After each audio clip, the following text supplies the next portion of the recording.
If you like this video, click like. If you want to continue to follow our adventure, hit subscribe. Your support would be greatly appreciated. Hello, Little House on the Road subscribers and followers. I get a lot of questions about how we're able to stay so long at a campsite. I've seen other YouTubers, RV YouTubers, you know, they only stay at a campsite a few days and then they have to go. And so, you know, the question keeps coming back, well, why don't we have to go dump our tanks, or why don't we have to go restock our water? How is it that we can stay the 14 days without having to do these things? Well, quite honestly, we've set up our camper to do just that. We could actually, I think, stay here indefinitely, as long as we wanted. The only limiting factor is that, you know, the rules say that we can only stay 14 or 21 days. But other than that, I mean, we could just stay here forever. If winter didn't come around, I guess would be the limiting factor. Yeah, winter. Okay, so what do we do to make our lives stationary, so we don't have to move around so much? Water. That is the big one, in my opinion. Well, there's actually, I guess, all of them are big ones, but water is a very significant one. I've seen other RV YouTubers say that they have to limit the amount of water they use because they're going to run out. It means they got to move, got to get refilled. We can use all the water we want. All the water. We actually have talked about limiting the amount of water we use, and there's no reason to, because we use buckets.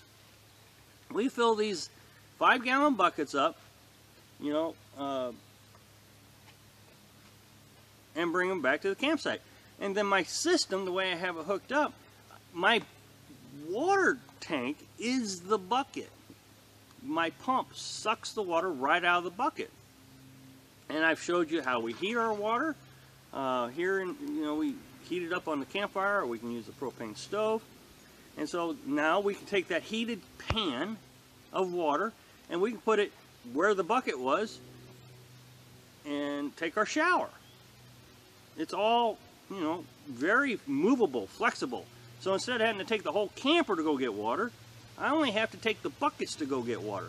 And so when we go to town, you know, we got to restock our supplies, got to get more food. These buckets, go and get more water.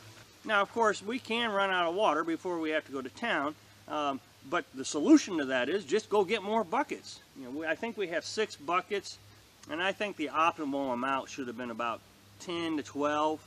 I think we could do a lot better with 10 to 12 buckets, but it doesn't matter. So, again, we don't have to move the camper, we just move the buckets. It's like moving your tank. You can just take the tank with you. Now, I know a lot of people are going to say, well, why don't you put a big old tank in the back of your truck? Because my truck's a 4-cylinder.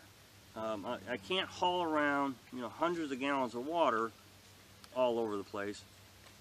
So we just use these buckets and it works great. I mean, it absolutely works great. Gray water. There is a big one that becomes a problem. As you use your water, you're filling up your gray water tank. Well, our gray water tank, I can put this little 3-gallon bucket under, fill it up, shut the valve, take it to the privy or to the bathroom, and dump the gray water right into the tank, into the privy, excuse me. And, you know, when we do dishes, we just take the dishwasher, yeah, the whole dishwasher. No, the dish water right to the privy. You know, so we try to stay close to the privy, but I mean, it's a 20-foot walk over there, maybe a 30-foot walk. And I only have to empty the gray water tank every other day. Probably could last every 3 days, but I don't want it to overflow. So, again, I don't have to move the whole camper just to go empty my tank. I'm not limited on water. And I have seen repeatedly that these YouTube RVers, you know,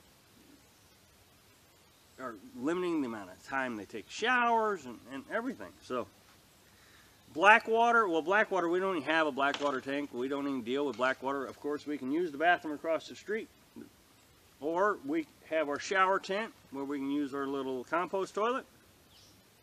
That is not even an issue for us at all. I mean, it's not even a consideration. We don't have to think about it. It's just like home. Don't have to think about the sewage. So, I mean, I'm not even going to spend a lot of time on that. Now, I do recognize that the other RVers, that is not one of the most limiting factors. It doesn't fill up that fast, but it is a factor. It is a factor if you're wanting to stay in the campsite indefinitely, boondocking. Lastly is electric. Now, I don't know if this is a limiting factor for other RVers. I don't think it is, because everybody has the same idea. Solar panels and generators, and we're no different. We don't have solar panels. We intend to get some, so you don't have to let me know about them. I appreciate the idea on the solar panels. The reason we didn't get solar panels is, quite honestly, I didn't think about it before we left. I'm not going to try to do it out here. As you can see, the camper is raised. We live in this camper. In order to get solar panels, I would have to get a ladder, or I'd have to lower it so I can put solar panels on top. And I'm just not going to do it while we're out here.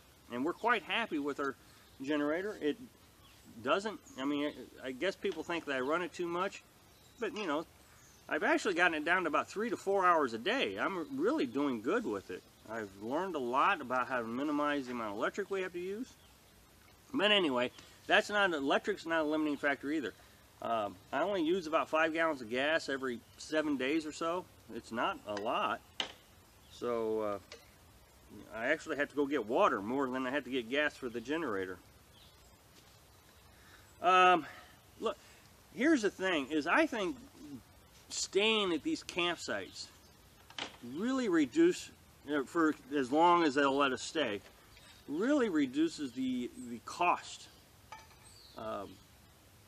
that we have to deal with. It just costs a lot to have to move around. The last campsite we were at was 30 miles away from here, so we moved from there to here, and now we're going to start making our way down to Florida. But if I had to move this thing every 3 or 4 days to empty tanks,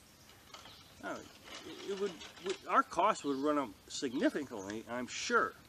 So again, we designed our camper so we didn't have to move it.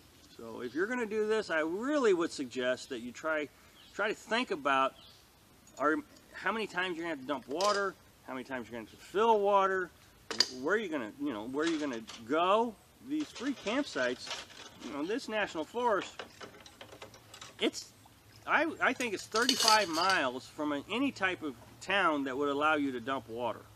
So anyway, that is our 4 ways that we successfully stay at free campsites when others are not. I'm sure that's not going to be the title. So, all right. Well, thanks for watching. Be sure to subscribe. Click like if you like the video. And happy travels.